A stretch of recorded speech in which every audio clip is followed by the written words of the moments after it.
We are talking with Josh Legeen, and again, Josh, a parent, a youth coach, business owner, engineer, community member, and was part of that advisory committee. And I guess the first question, well, first, thank you for joining us, Josh, but the first question is, can you talk about the process that the committee followed to reach this recommendation? Yeah, so I started on the Facility Advisory Committee in December. So we've had 5 meetings.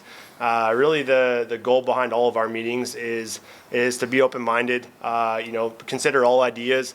And what we do on a lot of our meetings is we start with what have we heard, and that's really shaped a lot of the conversations we have.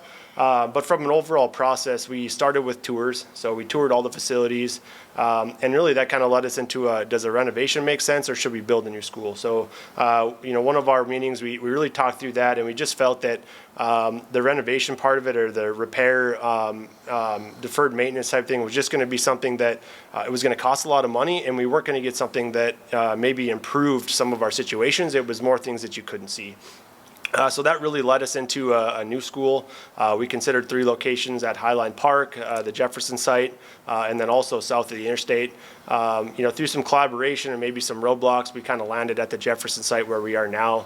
And then from there, we initially were looking at a 512 school, including the district offices. By hearing some feedback from some folks in the community, it kind of led us to maybe we should look a little bit more. Can we grab 3 through 12 and maybe look elsewhere for the district offices? And that's really where we landed in terms of just trying to impact more families, more people in our community. We felt that gave us, a really solid plan that we were comfortable with. How about priorities? What kind of priorities did the committee come up with for this? Yeah, so our main focus is we kind of boiled it down to 5. Just ADA accessibility, adequate learning spaces was a big one for us. We focused a lot on safety and security, so for all of our students, faculty, and staff. We really wanted to focus on a phased approach, and maybe I'll touch on that a little bit more, but then just, how feasible was it to add on to the Jefferson School, and then lastly, just the consolidation of our school buildings to get from the number we're at to maybe a lesser amount. So just in terms of the phased approach, I think that just best suited us to think about what we could afford, being conscious of our budget, but also giving us the opportunity to expand in the future if needed.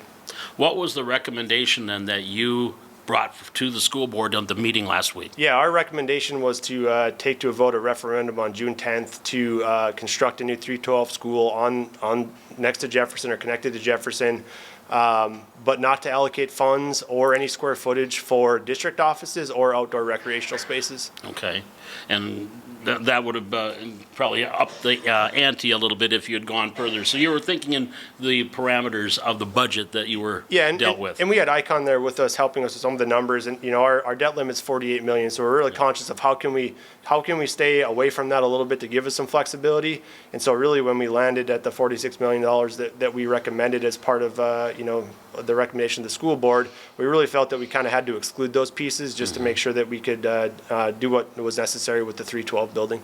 What do you want, or what would you like the citizens of Valley City and the members of this district that are going to be voting, what would you like them to know before June 10th? Yeah, I think the biggest thing is to be curious. Be curious about our community, be curious about our school district, ask questions. I think we're all trying to be as transparent as we can. We're all trying to get as much information as we can, and we just want everyone to get the facts. I think in terms of how you look at this, I think it's important for everyone to understand the facts and what we're trying to accomplish, and maybe just look forward into the future of Valley City and what a new school might provide.